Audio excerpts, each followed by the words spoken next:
ہم بات کرتے ہیں انشاءاللہ کہ گناہوں کے جو ہے وہ اثرات کیا ہیں انسان کی زندگی پہ، اور کیوں انہیں چھوڑنا چاہیے اور کیوں ہمیں موٹیویٹڈ رہنا چاہیے انشاءاللہ کہ گناہوں سے بندہ دور رہے۔ سب سے پہلی بات تو یہ سمجھ لیں، دیکھیں کہ گناہ کی نیچر ہی ایسی ہے کہ وہ آپ کو نقصان دے گا۔ یہ اس لیے نہیں ہے کہ اللہ آپ کو پنش کر رہا ہے، اللہ تو انسان کو پنش کرنا چاہتا ہی نہیں۔ قرآن میں ہے، سورہ نساء میں اللہ کہتے ہیں اللہ تمہیں پنش کر کے کیا کرے گا اگر تم اللہ کے ماننے والے اور اللہ سے استغفار کرتے ہو، اللہ کا شکر کرتے ہو۔ اصل میں تو انسان خود پنش کرتا ہے اپنے آپ کو۔ تو جس طرح ایک ریڈیو ایکٹیو مٹیریل نقصان دہ ہے، اس کے قریب آپ جائیں گے آپ کو کینسر ہو جائے گا گاما ریز کی وجہ سے، اسی طرح گناہ ہے، آپ اس کے قریب جائیں گے، ہو ہی نہیں سکتا آپ کو نقصان نہ ہو، نقصان آئے گا ہی آئے گا، تو وہ ہم خود اپنا نقصان کر رہے ہیں، ٹھیک ہے۔ تو اس کے اثرات کیا ہیں؟ سم of the consequences of sun, ابن القیم کی کتاب سے اخذ شدہ ہیں یہ کانسیکوینسز، 9-10 کانسیکوینسز انہوں نے بتائے ہیں۔ یہ اس لیے ہے کیونکہ نفسیاتی طور پہ ہمیں جب ایک چیز کے اثرات پتہ لگ جائیں، کانسیکوینسز، تو موٹیویشن آ جاتی ہے اس سے بچنے کی، اس لیے بتا رہا ہوں، ٹھیک ہے۔ پہلی چیز ہے جی کہ نالج سے ڈپرائیو ہو جانا، جتنا بھی آپ کو علم تھا جو بھی تھا اس سے ڈپرائیو ہو جاتا ہے انسان، کیونکہ نالج لائٹ ہے، نور ہے۔ گناہ جو ہے وہ نور کو لے لیتا ہے، اور یہ اکثر اسلاف جب ان کے پاس کوئی شکایت کرتا تھا آ کے کہ میری میموری ویک ہو گئی ہے، یا مجھے کچھ چیز یاد تھی، قرآن کا کچھ پورشن یاد تھا وہ بھول گیا ہے، تو وہ اکثر انہیں یہی ایڈوائس کرتے تھے کہ آپ استغفار کریں، کیونکہ گناہوں کی وجہ سے چیزیں بھول جاتی ہیں، ٹھیک ہے۔ تو یہ ایک بہت بڑا اثر ہے۔ اللہ معاف کرے کسی نے قرآن حفظ کیا ہوا ہے اور بالکل نکل گیا ہے دل سے، تو یہ ایک فکر کرنے والی بات ہے، اور اس کو کوشش کرنی چاہیے اس کو واپس لائے، اور اپنے گناہوں کو بھی ظاہر ہے ان سے توبہ کرے۔ دوسری چیز، رزق کا چھن جانا۔ اللہ کے نبی صلی اللہ علیہ وسلم نے فرمایا، ابن ماجہ کی حدیث ہے، صحیح حدیث ہے، ایک شخص کو رزق ملنا ہوتا ہے حلال سے، لیکن وہ جلد بازی کر کے گناہ کر کے وہی رزق حرام سے لے لیتا ہے، تو پھر اس کو ایکسٹرا کچھ نہیں ملتا، جو اس نے لے لیا وہ مل جاتا ہے، نہ اللہ کی ہیلپ اس کے ساتھ ہوتی ہے۔ اور یہ جو حدیث ہے جو میں ابھی سنانے لگا ہوں، یہ کیا ہے؟ A man is deprived of provision because of the sins that he commits۔ انسان کو رزق سے ڈپرائیو کر دیا جاتا ہے اس کے گناہوں کی وجہ سے۔ اب یہاں پہ ہو سکتا ہے آپ کے ذہن میں سوال ہے کہ نہیں یار فلانا اتنے گناہ کرتا ہے، وہ تو موجیں کر رہا ہے، ٹھیک ہے، اس نے تو پلاٹ بنا لیے، یہ کر لیا وہ کر لیا۔ تو دیکھیں رزق 4 طرح کا ہوتا ہے: financial wealth, emotional wealth, social wealth, time wealth. ہو سکتا ہے اس کے پاس فائنینشیل ویلتھ ہو لیکن نہ ایموشنل ویلتھ ہو۔ ایموشنل ویلتھ کیا ہے؟ ذہنی سکون، وہ بھی رزق ہے۔ غنا، ٹھیک ہے، دل میں ایک سیٹسفیکشن۔ اسی طرح ایموشنل ویلتھ میں ہے جذبات پہ کنٹرول، اینگر مینجمنٹ اچھی، اخلاق اچھا، یہ ایموشنل ویلتھ ہے۔ ہو سکتا ہے وہ بندہ اس سے محروم ہو۔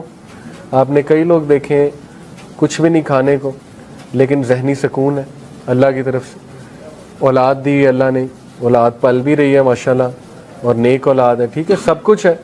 تو کیا یہ رزق نہیں ہے؟ بالکل ہے۔ سوشل ویلتھ اسی کو کہتے ہیں کہ آپ کی اولاد اچھی ہے، آپ کی بیوی اچھی ہے، آپ کا جو ہے وہ گھر والے اچھے ہیں، آپ کے ساتھ لوئل لوگ جمع ہو گئے، تو وہ بھی رزق ہے۔